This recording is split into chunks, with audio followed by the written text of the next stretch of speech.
Bangladeshi elite প্যানেলের umpire শরফতুল্লাহ সৈকত কতটা নির্ভুল। এলিট প্যানেলে জায়গা করে নেওয়ার পর শরফতুল্লাহ সৈকত মাঠের আম্পায়ার হিসেবে 7টি টেস্ট পরিচালনা করেছেন। এতে ডিআরএস তার সাফল্যের হার 75.61। তো চলুন দেখে নেওয়া যাক বাংলাদেশের গর্ব শরফতুল্লাহ ইবনে শহীদ সৈকত ভাইয়ের সাফল্যের হার কতটা এবং তিনি কতটা নির্ভুল। বার্মিংহামে এজবাস্টনে আরো একটি টেস্ট শেষ। আরেকবার মাঠের আম্পায়ার হিসেবে দেখা গেল বাংলাদেশি আম্পায়ার শরফতুল্লাহ ইবনে শহীদকে এবং অনেকটা প্রত্যাশিতভাবে তিনি আবারও আলোচনায় এসেছেন। তার কারণ ম্যাচটা যে ছিল ভারতের। শরফতুল্লাহ এর আগে বর্ডার গাভাস্কার ট্রফিতে ভারতের 2টি ম্যাচে একটিতে টিভি আম্পায়ার হিসেবে পরিচালনা করে আলোচনায় এসেছিলেন।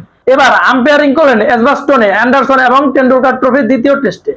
বাংলাদেশের প্রথম আম্পায়ার হিসেবে আইসিসির এলিট প্যানেলে জায়গা করে নেওয়া শরফতুল্লাহ মূলত তার দৃঢ় মানসিকতা ও সাহসী সিদ্ধান্তের কারণে বারবার শিরোনামে আসেন। এবার এজবাস্টনের টেস্টে কেমন আম্পায়ারিং করলেন শরফতুল্লাহ সৈকত। হার্ষা ভোগলের মতো জনপ্রিয় ধারাভাষ্যকার যখন সার্টিফিকেট দেন তখন নিঃসন্দেহে সেদিকে ভালো বলতেই হবে। আর বাংলাদেশি শরফতুল্লাহ অনেক এগিয়ে রয়েছেন সেদিকে। আর এজবাস্টনে গত টেস্টে ইংল্যান্ডকে 336 রান হারিয়ে 5 ম্যাচের সিরিজে 1-1 সমতায় ফিরেছে ভারত। শুভমান গিলের দলকে হাসা যেমন প্রশংসায় ভাসিয়েছেন তেমন আম্পায়ার হিসেবে ভাসিয়েছেন শরফতুল্লাহ ইবনে সৈকতকে। তবে শরফতুল্লাহ সৈকত সত্যি দুর্দান্ত আম্পায়ার হিসেবে। শরফতুল্লাহ সৈকত সিদ্ধান্ত অসাধারণ, কেননা তার নেতৃত্বে নির্ভুল সিদ্ধান্ত রয়েছে 75.61%। তো চলুন দেখে নেওয়া শরফতুল্লাহ সৈকতের ম্যাচের পরিসংখ্যান। তিনি ওয়েস্ট ইন্ডিজ এবং দক্ষিণ আফ্রিকার বিপক্ষে 9টি সিদ্ধান্ত নিয়েছেন, যেখানে 8টি সিদ্ধান্ত তার সঠিক হয়েছে এবং একটি ভুল হয়েছে, যেখানে তার নির্ভুল হার ছিল 88.89%। পাকিস্তান বনাম ইংল্যান্ডে 3টি সিদ্ধান্ত নিয়ে 3টিতে জয়লাভ করেছেন তিনি, সেখানে তার নির্ভুলের হার 100%। পাকিস্তান এবং ইংল্যান্ডের বিপক্ষে আরো 7টি সিদ্ধান্ত নেয় শরফতুল্লাহ, যেখানে 2টিতে জয় পায় এবং 5টিতে পরাজয় হয়, সেখানে তার নির্ভুলের হার ছিল 28.5%।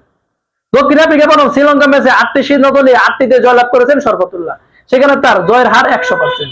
ভারত বনাম অস্ট্রেলিয়া ম্যাচে তিনি 4টি সিদ্ধান্ত নেয়, যেখানে 2টিতে জয়লাভ করে এবং 2টিতে পরাজয় মেনে নেয়, সেখানে তার নির্ভুলের হার 50%। ইংল্যান্ড বনাম ভারত ম্যাচে 10টি সিদ্ধান্ত নিয়ে 8টিতে জয়লাভ করেছেন শরফতুল্লাহ, বিপরীতে 2টিতে পরাজয় হয়েছে তার, সেখানে তার জয়ের হার 80%। তার টেস্ট পরিসংখ্যান হিসাব করলে 75.61% রয়েছে তার নির্ভুলের হার। এতে করে নিঃসন্দেহে বোঝা যায় শরফতুল্লাহ সৈকত অনেক ভালো পারফরমেন্স করেছেন আম্পায়ার হিসেবে।